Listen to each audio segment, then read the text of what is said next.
She held the crucifix high, visible all down the long hall, as she flung defiance at her judges, and her voice rose with a kind of triumph above the voice of the Dean of Peterborough, always higher and clearer than his rising tones, arching over the vehement English prayers, the mysterious dominating invocations of the ancient faith.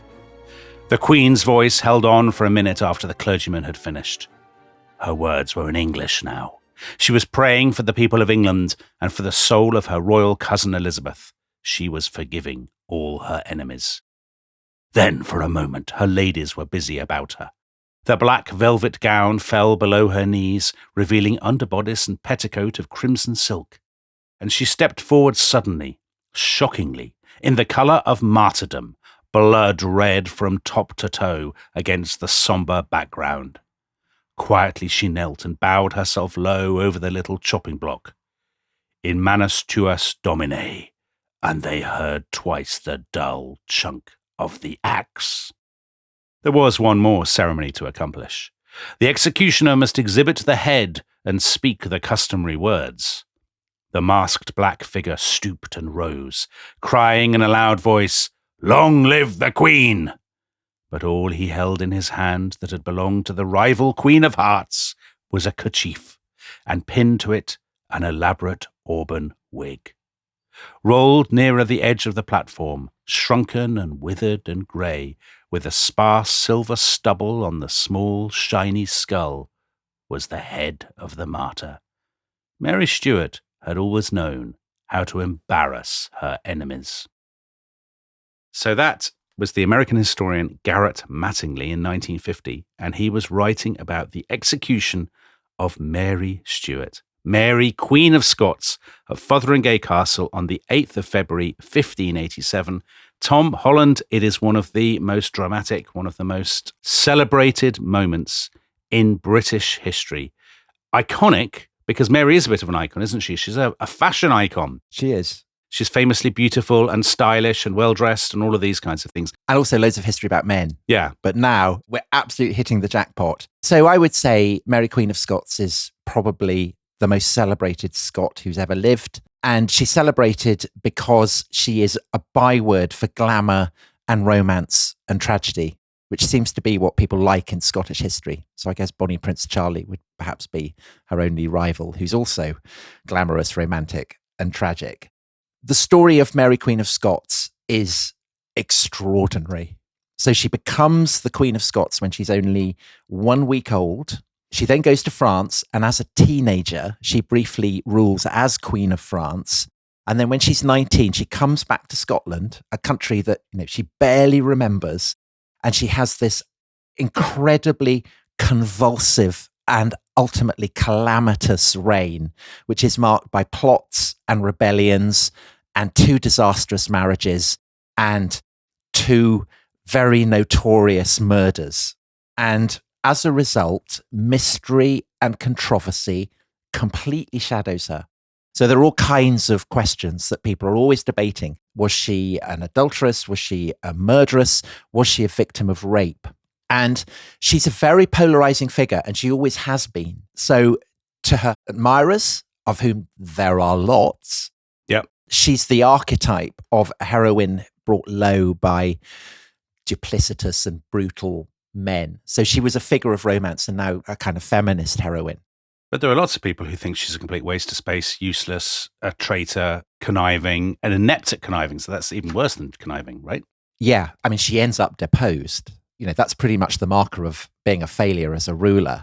And back in the 16th century, the justification for this was precisely that she was a Jezebel, that she was a kind of monstrous archetype of everything that made women rulers a terrible idea. And today, there are absolutely historians who will say that she's one of the most calamitous rulers in Scottish history. And the doyen of these historians who condemn her as a disastrous queen, who is herself Scottish, Jenny Wormold, wrote a brilliant, groundbreaking book on Mary Queen of Scots. And she condemned her as a monarch of little wit and no judgment, a woman who absolutely brought about her own downfall. And so, Dominic, we will be sifting the evidence for this today and over the next 5 episodes of this series. And Lots to discuss, but important to emphasize, you were worried that this was maybe an overly Scottish theme. I wouldn't say worried, I would say excited. You would be relieved to know that this isn't just a Scottish story. There's quite a lot of England in it as well. Oh, and I guess brilliant. that's evident from the account of the execution that you read, which we opened this episode with, because Fotheringay, of course, where she ends up being beheaded, is in England. I mean, it's in Middle England, it's in Northamptonshire. But what that passage also alluded to is the sense in which, in death as throughout her adult life, Mary Queen of Scots is shadowed by a rival queen. And this queen is her own cousin. In fact, it's the woman who had agreed to her death. And that, of course, is Elizabeth Tudor, Elizabeth I. Yes, so Mary was the Queen of Scots, Tom. Elizabeth was the Queen of England. Mary was a Catholic. Elizabeth was a Protestant.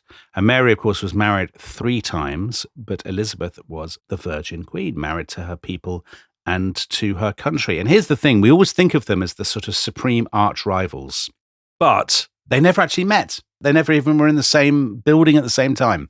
No. And I think that people ever since have felt that this was a slightly wasted opportunity, and that in so many fictional treatments of Mary Queen of Scots, she's always meeting up with Elizabeth I. So there was Schiller in Germany, wrote a famous play about it. Donizetti wrote an opera, again, where Mary and Elizabeth meet up. And I suppose the most recent example is the 2018 film starring Saoirse Ronan as Mary Queen of Scots.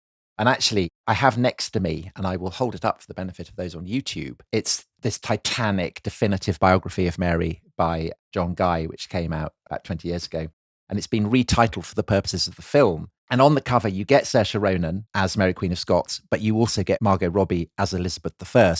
And the subtitle is 2 Queens, 1 Future. Yeah. So that sense that to write about Mary immediately means that you have to write about Elizabeth is really, really powerful and part of the story that we'll be telling.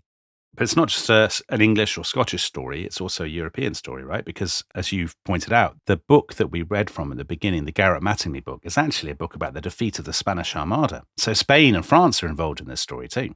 Yeah, so actually that account that you read, it's the first chapter in Mattingly's account of the Spanish Armada. He frames it as the key event that results in Philip II of Spain launching his doomed attempt to conquer England the following year in 1588. And that reflects the fact that throughout her life, Mary was a figure of absolutely European significance, and not just for Spain, but even more for France. So although she was the Queen of Scots, actually, I think the kingdom that she loved best, the place probably where she felt most at home, was France. So very like Theo, her father was Scottish, but her mother was French. And she goes to, Theo just briefly flashed in and out there. She goes to France when she's very young. She gets educated there. She grows up there. That's where she first marries and becomes a queen. And I think there's a sense in which all through her subsequent life, she's a little bit homesick for it. And so perhaps the great irony of her reign and the key to understanding her ultimate tragedy is that the preference of this most famous of all Scots wasn't actually for Scotland at all. Her heart was probably French. Enough preamble, let's get right into the story. So she is born in Linlithgow, west of Edinburgh, one of the great palaces of Scotland, on the 8th of December, 1542. So set the scene for us a little bit, Tom. It's perishingly cold, even by the standards of Scotland in winter. So the Tweed, which is the fast-flowing river on which I have my Scottish estate and which marked the frontier between Scotland and England, had completely frozen over, which anyone who knows the Tweed, it's an extraordinary thing. But despite these perishing conditions, it hasn't stopped the Scots and the English from fighting one another, which for generations after generation, they're always at it. And this is why Mary's father, who is James V, he's 30 years old, he's the King of Scotland, that's why he's not present at Linlithgow for her birth. And the reason for this is that 2 weeks earlier, he'd been fighting the English on the western border of Scotland, and he had suffered a humiliating defeat at Solway Moss in Cumberland in England. He'd managed to escape the battlefield. He'd ridden back. He'd stopped by at Linlithgow, where his wife had been entering her confinement, but he hadn't stayed there. Basically, I think because he was kind of too depressed and miserable at his defeat. He felt he had lots to organise. So he went to Edinburgh. In Edinburgh, he felt, I'm just too depressed. And so he went on to a hunting lodge at Falkland. And basically, he seems to have gone there to commune with his sense of failure, I think. And he basically goes to bed. He's very depressed. He's also pox-ridden. Okay. He's a great one for the ladies and is absolutely Right. ridden with syphilis. And while he's in bed, he is brought the news that his wife has given birth and it's a daughter. And this plunges him even deeper into misery. Yeah, gutting. Well, over the course of his life, as we will see, he's fathered a lot of bastard sons, but he has no legitimate male heir. And he'd really been hoping for that. So having a daughter is a huge disappointment to him. Meanwhile, back in Linlithgow, the newborn daughter and her mother are doing very well. And this is because a Scottish palace in the mid-16th century is actually an incredibly civilized place to be. Really? Yeah, it's great. It's hung with magnificent tapestries to, provide insulation. It's got the cutting edge glazed windows, tremendous glaziers on hand. It's very, very sophisticated. And in the opinion of Mary's mother, the palace at Linlithgow is the equal of any chateau to be found in France. She would know. Absolutely, Dominic, because she herself is French. So she's Mary of Guise. She's from a noble family in France, right? And she's famously beautiful and smart, cunning, all of these kinds of things. And, no son. We're in the same century as Henry VIII and all his carry on. So no son is, always a bad thing. But on the other hand, at least James has an heir of a kind. And you say she's of a noble family. The Guise are the most influential and domineering noble family in France. And as we will see, they have essentially their eyes on the throne. So she's a very formidable person in her own right. And her marriage to James V, the King of Scotland, it bears witness to what for generations and generations has been the foundation stone of Scotland's foreign policy, which is known by the Scots as the Old Alliance, AULD, so the Scots spelling. And it is underpinned, I'm afraid to say, by a visceral hostility to England. Which makes complete sense. Strategically, England is the adversary for both countries. The English had fought the French in the 100 Years' War, memories of which are still around, obviously, in the 16th century. The Scots, so their memories are of their wars of independence, which were 300 years earlier. Robert the Bruce, all of that kind of thing. Yeah. And actually, both of these had been English defeats, hadn't they? They had. Yeah. The English defeat in the Scottish Wars of Independence had been much more humiliating for the English than their defeat in the 100 Years' War. Basically, because Scotland is to England what England is to France, namely less rich, less powerful, fewer reserves of manpower. And this is as true in the time of Mary, Queen of Scots, as it had been back in the time of Robert Bruce. So the population of England is about 3.5 million. Yeah. And Scotland's is well under 1 million. The only sizable town in Scotland at this time is Edinburgh. Even then, it's only just under 10,000. So London, by way of comparison, is over 60,000. And its entire machinery of government is much less centralized than you get in England or France. And so therefore, it's harder to raise and sustain armies in the field. Right. And the corollary of that is that generally, provided the English aren't distracted by kind of wars in France, they can pretty much be relied upon to defeat the Scots in battle. As they have done in recent years, right? So the 16th century has been pretty good for England in this regard. You mentioned Solway Moss, but they also famously won the Battle of Flodden, 1513. A lot of business with pikemen running down into bogs and things. Yeah. And Mary's grandfather was killed at Flodden, wasn't he? James IV. And a lot of the English people said that he'd been killed by his own side, which is poor from the Scots. Well, I think not just English people, that Scots thought that too. Right. It's unclear, but these rumours certainly play into a kind of opinion that is very common in England and indeed France, that Scottish affairs are exceptionally brutal and murderous, and that the nobility in Scotland are kind of very, very thuggish and dangerous. Do you think that's true? Well, we'll see. Mary certainly grows up to think it's true. In due course, she would say of the Scots that they are, as is known, a people as factious amongst themselves and as factious towards their ruler as any other nation in Europe. And I guess that, she could look back at her forebears, those who had sat on the throne before her, and found plenty of evidence to support this. So Mary is a Stuart, the name Stuart derives from the position held by one of her ancestors who'd been the High Steward of Scotland. And he had then married the daughter of Robert Bruce, a woman called Marjorie, which I always think is an improbable name for a Scottish queen, and thereby founded the Stuart dynasty. And it's true that very few of the Stuart kings kind of die in their beds. So there are lots who die in battle against the English, but there's another who gets assassinated while being pursued down a sewer. Another gets killed in battle fighting his own son. And actually, the son who kills his own father is the guy who goes on to become James IV, the one who dies at Flodden. So I think there is a general sense that to be a Scottish monarch is a dangerous thing. And this, I think, is why James is particularly depressed at the news that he's been given a daughter rather than a son, because he's worried that to have a woman on the throne will, by its very nature, be threatening not just for Scotland, but more specifically for his own line, his own regime. He has this brilliant line, doesn't he? The devil go with it. It will end as it began. It came from a woman, and it will end in a woman. What's all that about? Yeah, it's kind of paraphrased. It came with a lass, and it will pass with a lass. So in other words, the Stuarts inherited the throne via Marjorie, the daughter of Robert Bruce. And with Mary Stuart, it will finish. And so he's very depressed. He gets worse and worse. And then he dies. And we're told by someone who records the details that he died amid marvelous vomit. So, ooh, yeah. Horrid. And so this is 1 week after Mary has been born. And so she's now the Queen of Scotland. And she is 1 week old. Right. And obviously, if the stereotypes, which very strongly held by foreigners, but also it would seem by James V himself, if the stereotypes of Scottish savagery and backwardness are true, then you would think that the Stuarts are doomed. You know, a 1 week old baby girl on the throne, it doesn't look promising. And even more threatening is the fact that there are a couple of noblemen on the scene who themselves have a possible claim to the throne, and who, even more threateningly for Scotland, absolutely detest each other. Okay.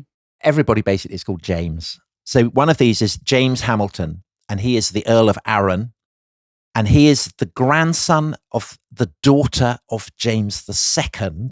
So that's going quite a few generations back, but he is now the heir apparent. So if Mary dies, he gets the throne. Right. He's very scheming, but he's also very slippery and very, very inconstant. And Mary of Guise, Mary Queen of Scots' mother, despises him. And she says of him that he was a simple and the most inconstant man in the world, for whatever he determineth today, he changeth tomorrow. So you can't pin him down. Okay. And the other bloke? So he is called Matthew Stuart, and he's the Earl of Lennox. And like the Earl of Arran, he's a grandson of James II's daughter, but he stands behind Arran in the ranking because his claim derives from a female rather than a male line. So the inherent sexism of the Scottish laws of inheritance. Right, yeah. And he is in exile in France at this time when Mary is born, but he's obviously itching to return. And he's described by one admirer as having been a strong man of personage, well proportioned in all his members. So that's nice. In all his members. Oh, that's nice. Potentially a very impressive figure. Right. So in a sane world, one of these men would have got the baby, taken her to some equivalent of the Tower of London, Scottish equivalent, some shack in Scotland, and smothered or otherwise dealt with her, Princess in the Tower style, bang, job done, let's get on and have a nice stable government for a happier Scotland. But no, foolish from the Scots. They could have done it and they would have been right to do it, I guess, would be definitely your take on it. Yeah. But actually, this doesn't happen at all. And this is because actually Scotland is much more politically stable, I think, than the negative perspective abroad allowed. And the measure of this is that since 1437, so that's more than a century before Mary's birth, 4 kings in succession had come to the Scottish throne as children. And all of them had survived their minority, and all of them had grown up to become very powerful and intimidating rulers. And the reason for this is that actually the Scottish monarchy has a number of advantages that aren't immediately apparent, I think, to, sneerers in London or Paris. And one of these advantages is that actually the aristocracy are not as feral as say, the English aristocracy had shown themselves to be in the 15th century when England had collapsed into the Wars of the Roses. And as you mentioned, the Princess and the Tower end up being murdered. There's no equivalent of that in Scotland. And Jenny Wormald, who we mentioned, the great historian of late medieval and 16th century Scotland, who's very down on Mary Queen of Scots, she's brilliant on this kind of quality of essential stability that Scotland has. And she writes, the evidence is that the magnates infinitely preferred strong royal rule to lack of it. So they're not looking to overthrow kings. Right. Essentially, they want a king to grow up and provide authoritative rule because that's better for Scotland.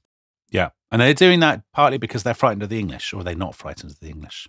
I think they are constantly aware of the English threat on their southern border. They're well aware that in pitched battle, the English are probably going to win.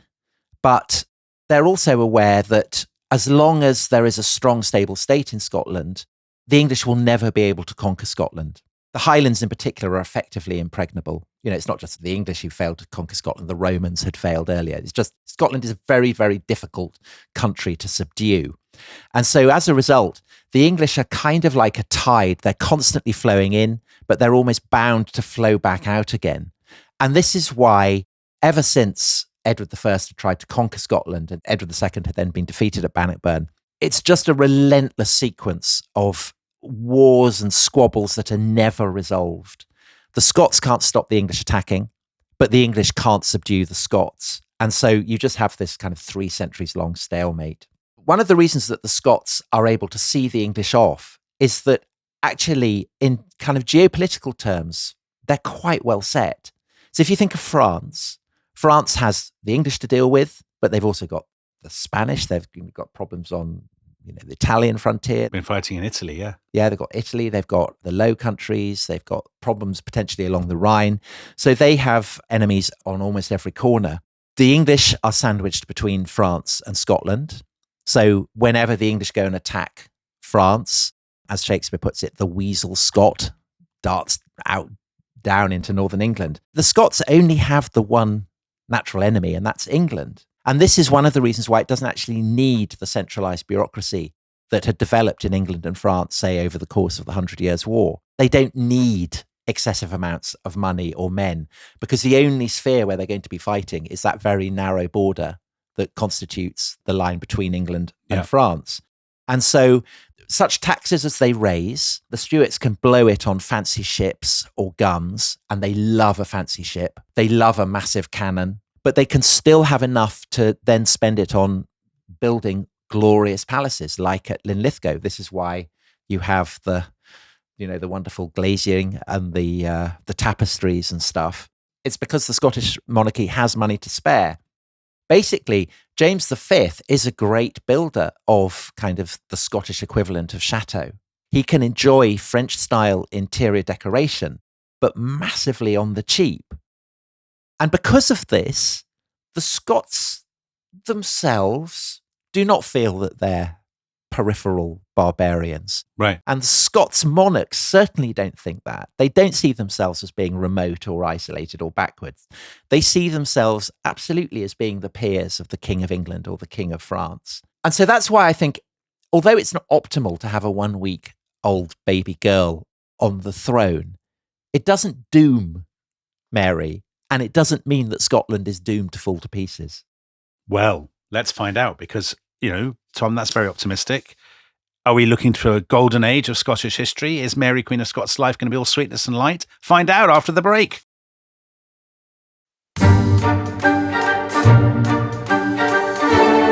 Welcome back to The Rest is History. Now, if you're not a member of the Rest is History Club, I know what you've been doing. You've been listening to the adverts. More fool you. You should join the club and you won't have to listen to them. But while you've been listening to the adverts, extraordinary scenes, 9 months have passed and Mary has just been crowned in Stirling Castle. A slightly bad omen here, Tom, because she was crowned on the anniversary of the Battle of Flodden. Yeah, so the 9th of September, 1543, 29 years after the Battle of Flodden. So big disaster in Scottish history. Why on earth have they chosen that date? Well, it will be seen by Mary's enemies as a bad omen, but I think you could just as easily see it as a mark of Scottish insouciance. They've already got over Flodden. Forget it. Yeah, who cares? As you said, she's crowned in Stirling Castle, which has always been viewed as the key to Scotland. Bannockburn is kind of fort in its shadow. It guards the lowest crossing point on the River Forth, and it's pretty much impregnable. So that is one of the reasons why Mary is there. The crown has to be held over the baby queen's head, because obviously it would crush her if it was laid on top of her. Right. And Mary cries and bawls and sobs the whole way through the ceremony, which again, Bad omen. people might see as an omen. But, very clearly, if she's being crowned, she hasn't been murdered. No. A coronation is going ahead. The country hasn't collapsed into civil war. And great news, the Earls of Arran and Lennox, so the two men who we mentioned in the first half, who both have claims to be her successor, they've been there. So the first one, massive snake. Yeah, always changing his mind. The other bloke, Good members. well-proportioned members. Yeah. Yeah, exactly. So Arran has carried the crown in the coronation procession. Lennox has carried the sceptre. If you throw in the sword of state as well, these constitute the honours of Scotland, as they're called, and you can see them to this day in Edinburgh Castle. Attentive listeners may remember that Lennox had been in exile in France. So obviously, if he's there in Stirling, he's negotiated his return. So it's good for him. But it's Arran probably at this point who is ahead, because he has won the backing of Scotland's Parliament to serve both as regent and to be nominated as Mary's official heir. So Yeah. Watch out for him. if he had a Richard III vibe, we know what would happen. Yeah. But we will see. In one sense, there's a kind of surprising degree of political stability. These two earls are kind of, they're eyeballing each other, but they're not trying to kill Mary. They're not in open opposition to one another. But the state of Scotland is unsettled even so. And this is due not so much to the rivalry between Arran and Lennox, but to a much more formidable and enduring rivalry, which is that between France and England. So both of those kingdoms, they've obviously heard the news. There's this infant girl, and they're both thinking, there's an opportunity here. Now, you would think, wouldn't you, that the French would be the people who would do a deal with Scotland because of the old alliance and all that kind of thing. And the English are kind of they're the old enemy and all of that stuff. And it's a little bit more complicated, isn't it? So the English are actually at war with Scotland at this point, technically. Is that right? Yeah. Mary's father died of a broken heart after being defeated by them. Right. And of course, also, Mary is under the wing of her mother, Mary of Guise, who's very much a Frenchwoman. So why is this even an issue? Why are the English even in play as a possible ally? It doesn't make sense. Because over the decade before Mary is born, something very kind of novel, unexpected, and I think for relations between Scotland, England, and France, very destabilizing, has begun to emerge, which is a pro-English faction in Scotland. Absolute scenes. Unheard of. So people may wonder, how on earth is it that a pro-English faction has grown up in Scotland? And the answer to that is that the storm clouds of the Reformation have been massing not just over Europe, but over Scotland. Because just as has been happening in England at the same time, the country is being shaken by the emergence of a novel and very fast-growing heresy in Germany. So we did 5 episodes on this, the life of Martin Luther, kind of the father of the Reformation. And his writings had been detected in Scotland as early as 1524. So that's only a few years after he nailed up his theses in Wittenberg. And then 3 years later, so in 1527, there is a report from a concerned Catholic that Luther's writings are circulating widely in Edinburgh and St. Andrews. And then the following year in 1528, you get the first martyrdom of a Protestant. And this is a former Catholic priest called Patrick Hamilton. And he's burnt at the stake in St. Andrews, which is one of Scotland's 3 universities at this point, and the oldest and most prestigious. So this is all going on. But surely there's a huge thing. It's not just coming from Germany or from Flanders or other places the tracts are coming from, but the fact that England has been embroiled in the Reformation because of Henry VIII's marital issues presumably has a massive knock-on effect on Scotland, because now all sorts of tracts and ideas can arrive across the very porous Anglo-Scottish border. Yeah, and of course they're written in a form of English, so Scots, which is pretty different from the kind of English that is being written by Protestant reformers in London or Cambridge or whatever. But I mean, it's much easier for Scots to read than, say, German. And so these pamphlets have an outsized effect on Scottish opinion, as you said. And of course, as you also said, there is the outsized figure of Henry VIII. And by this point, I mean, he really is outsized. He's very much a person of bulk. Yeah, he's got that massive ulcer. Yes, all those injections up his arse and stuff. I mean, it's all happening. so his kind of beady, piggy little eyes have lit up at the prospect that the spread of Protestantism in Scotland offers him to make mischief. So actually, 4 months after Mary was born, he'd written to the Earl of Arran, the slippery guy who's become the regent, and he proposes a raft of Protestant-style reforms. So he says that the Scots should have the Bible freely available in their own language, that tracts opposed to the English Reformation should be cracked down on. So that's kind of pro-Catholic ones. And also he tells the Earl of Arran, get on and dissolve the monasteries. It's absolutely brilliant. And he very overtly frames this, not as being justified by, the true religion of Protestantism or whatever, but it's like, it's brilliant. You'll make so much money. Look how much cash I've got. It's great. Tom, you can fat shame Henry VIII as much as you like, but those are all actually quite good ideas.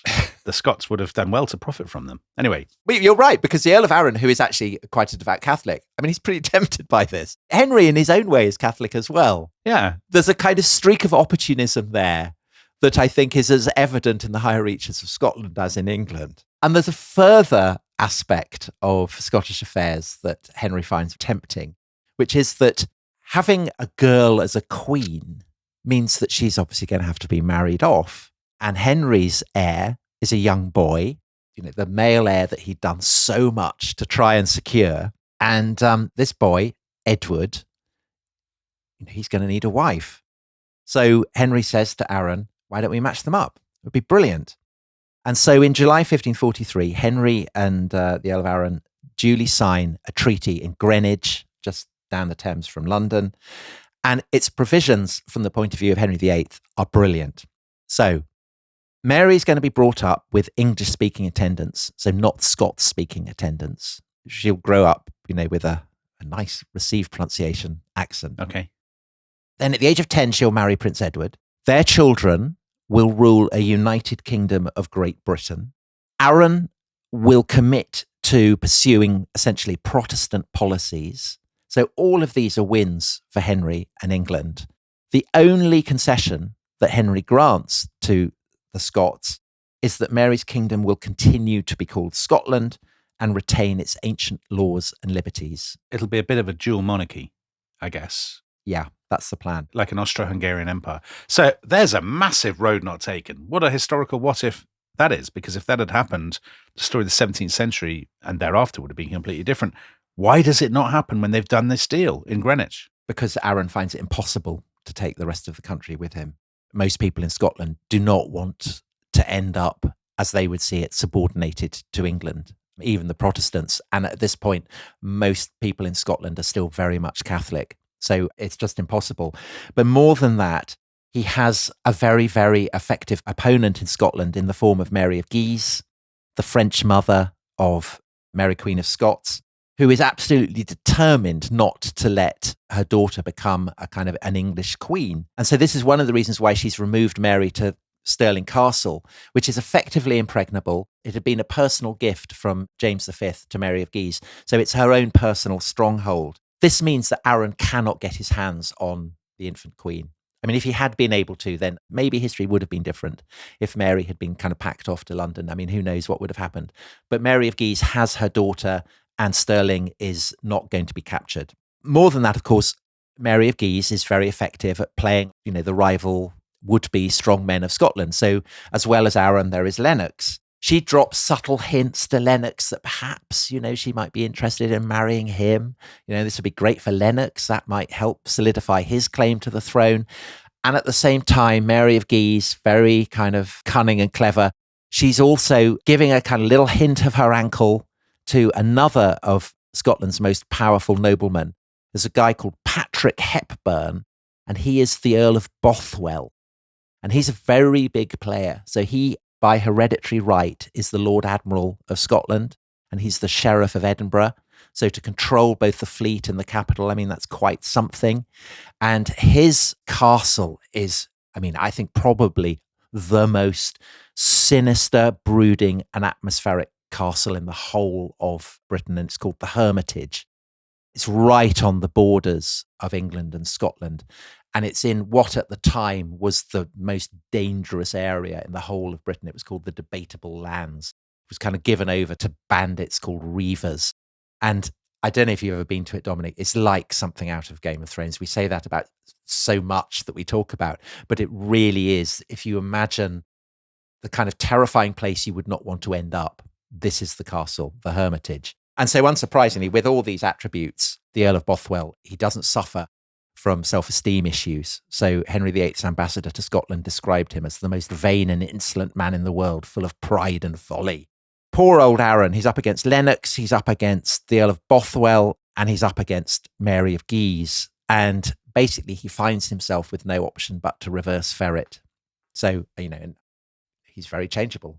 Whatever he determineth today, he changeth tomorrow, as Mary of Guise had said of him. And so, having signed this treaty with Henry VIII, he gets back to Scotland, discovers nobody's in favour of it, and so he completely rips it up. He abandons the English alliance. He stops pretending to be Protestant, and he submits to attending Mary's coronation alongside Lennox and Mary of Guise. So that's what he's doing, holding the crown over Mary. And this is obviously very, very humiliating for him, but it's also humiliating for Henry VIII in England. Right, and Henry VIII, so Mary of Guise is delighted, but Henry VIII is absolutely furious, isn't he? And actually... livid. Yeah, he demands vengeance. So what are we, 1544, April 1544? He tells one of the Seymours, so Jane Seymour's brother Edward, and he basically says, get into Scotland, put all to fire and sword, burn Edinburgh town, so raised and defaced when you've sacked and gotten what you can of it, as there may remain forever a perpetual memory of the vengeance of God for their falsehood and disloyalty.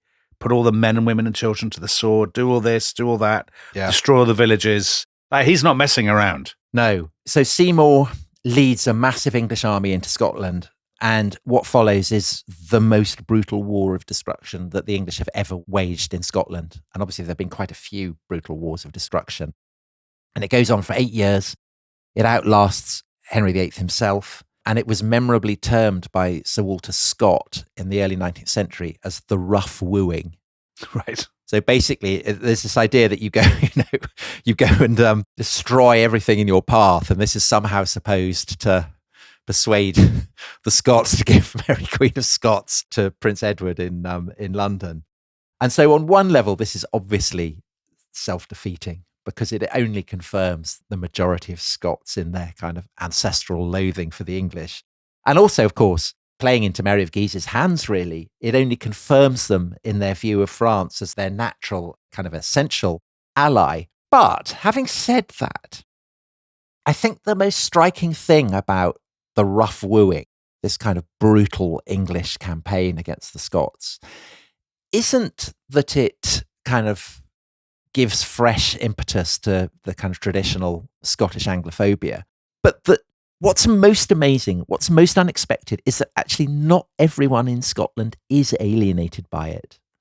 And the reason for that is that there's now a constituency of support for the English as co-religionists, as fellow Protestants, that actually can survive all the kind of the bloodshed and the slaughter and the ruin and the burning that the English are now inflicting on Scotland.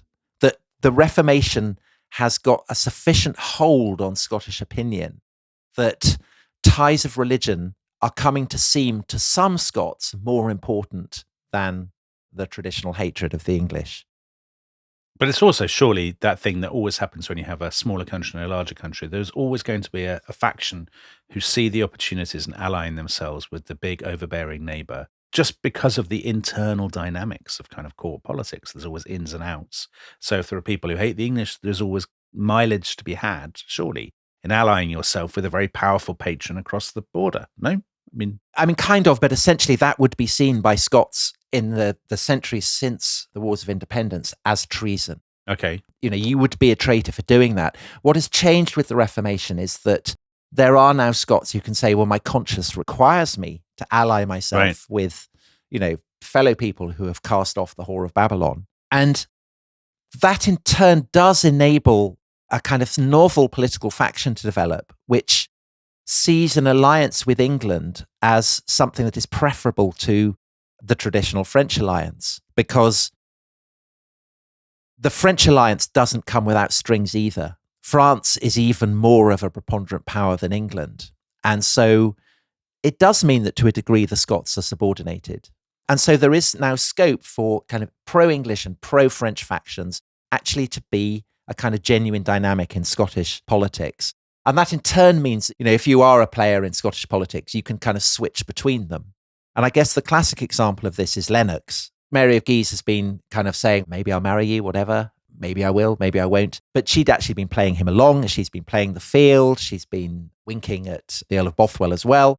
And so Lennox realizes this, realizes that Mary of Guise has no intention of marrying him and has a massive strop and openly turns pro-English. He basically yells at Mary of Guise, says, "You're terrible, you're an absolute slag, I'm off," storms off to England. And when he's there, remember, he has a claim to the Scottish throne. He assigns this claim to the Scottish throne to the English king.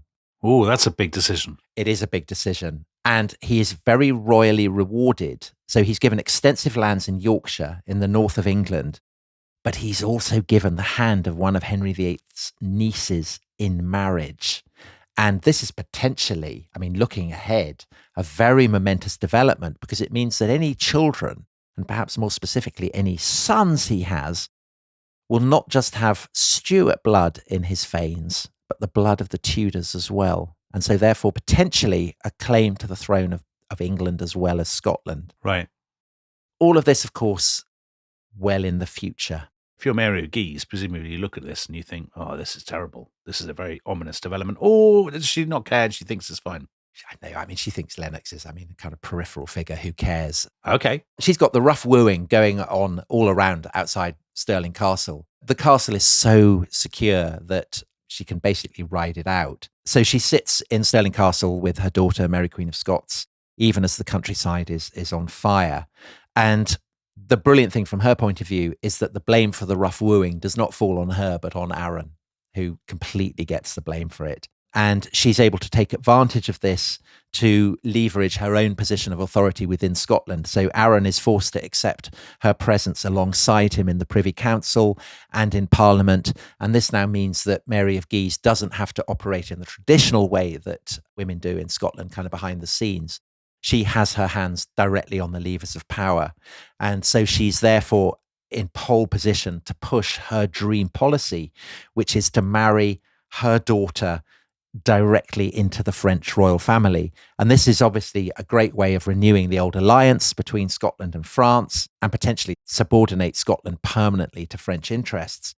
But more than that, she's a Guise. She's part of this incredibly ambitious family in France.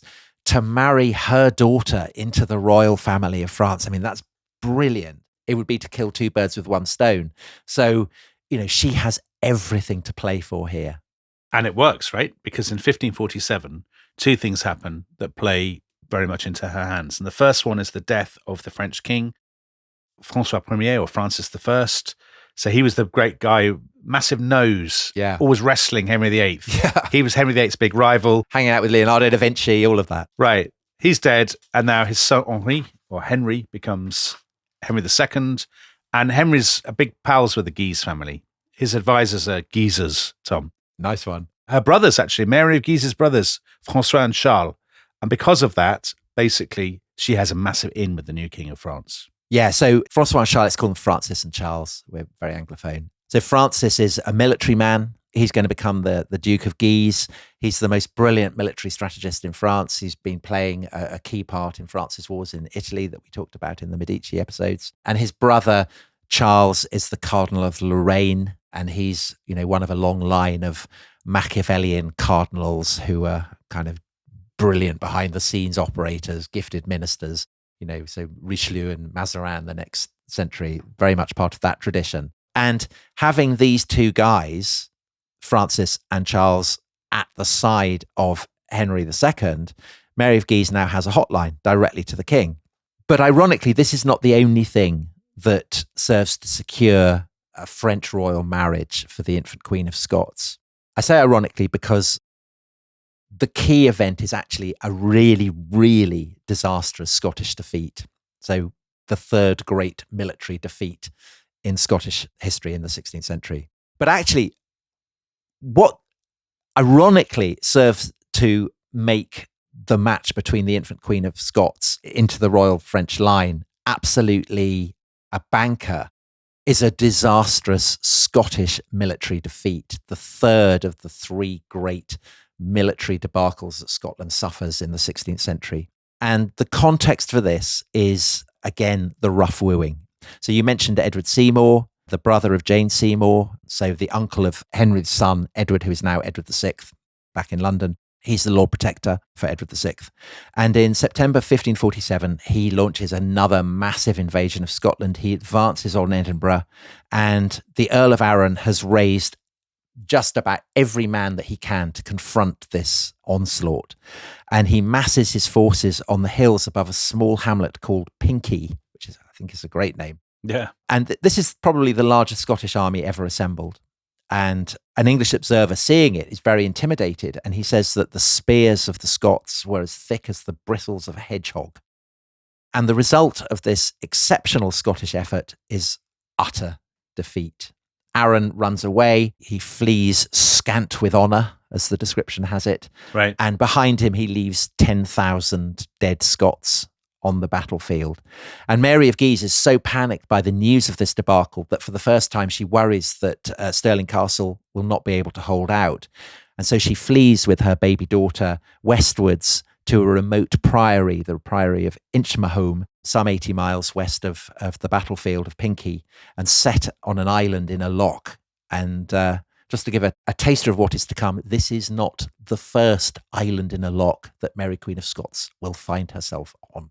How tantalizing. Something to look forward to. What an exciting thought. So basically, because the Scots have had this massive debacle and they've shamed themselves on the battlefield, they now have to leap into bed with the French. They don't want to be subordinate to England. They have to be subordinate to anybody. They'd rather be with the French. And Henry II, the King of France, thinks, brilliant, this is my chance. I can now get in bed with the Scots and probably marry this girl. Yeah, and he acts very, very rapidly because the situation is actually quite dangerous. Because should the English get hold of Mary Queen of Scots, it's game over for everybody. So what Henry does is he sends a massive expeditionary force. It lands in Leith, so the port that serves Edinburgh, in June 1458. 130 ships, kind of 5,500 infantry, 1,000 cavalry, and they kind of basically roll the English back. The English are forced back towards Berwick. The French have a meeting with the Earl of Arran at a nunnery in a small town called Haddington, which is about 20 miles east of Edinburgh. And here they sign a treaty. And it's agreed that the Earl of Arran will become a Duke of France. So he becomes the Duke of Châtellerault. And it is also agreed, more significantly, that Mary Queen of Scots, who at this point is still only 5.5, will marry the eldest son of Henry II, the Dauphin Francis. Right. And so as a result of this, the Queen of Scots is destined to become the Queen as well of France. And she is shipped off to France very, very rapidly. So the next month, the 29th of July, she boards the ship that will take her to France. She leaves the great fortress of Dumbarton on the Clyde. And the ship she boards is the Royal Galley, the galley of the King of France himself, that the King has sent to Scotland, this particular mark of honour to Mary. And her escort is the fleet that had sailed to Leith and has now sailed round the northern coast of Scotland and back down to the Clyde. And all the French crews are very impressed by the Queen of Scots. They find her very pretty, very charming, very poised. You know, she's an adorable little muppet, basically. I mean, how poised can you be at 5 years old? Very, apparently. I'm very skeptical of this, Tom. I think 5-year-olds, by and large, are not poised. She is simultaneously poised and charming. And these are aspects of her character that will run throughout her life. I know you love Mary Queen of Scots. I absolutely do believe it. You've drunk the iron brew, I think it's fair to say, Tom. Well, we will see. But just to say, they're actually held up for a week because there are storms. I mean, storms in the Scottish summer, who's heard the like. But very impressively, again, Dominic, Mary doesn't fall seasick. Oh, amazing.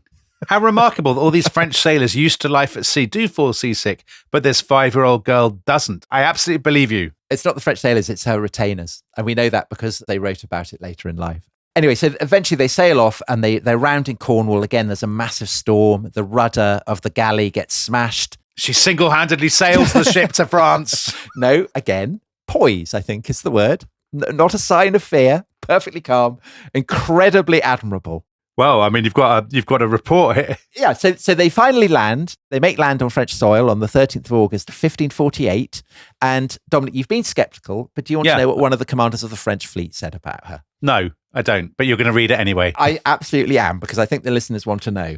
So this French commander said, "She, Mary, is one of the most perfect creatures that ever was seen, such a one as from this very young age, with its wondrous and estimable beginnings, has raised such expectations that it is not possible to hope for more from a princess on this earth." So I don't think you can argue with that.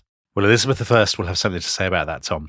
And if listeners want to find out how Mary measures up to these gushing previews, how she gets on in France, why she ends up going back to Scotland, and all of the extraordinary melodramatic details of the rest of her life, the explosions, murders, all kinds of plots and conspiracies, just an amazing, amazing story. So the next episode's coming in a couple of days, but you can get all 5 remaining episodes of this epic series by signing up to the Rest is History Club at therestishistory.com. And on that Scottish bombshell, goodbye. Bye-bye.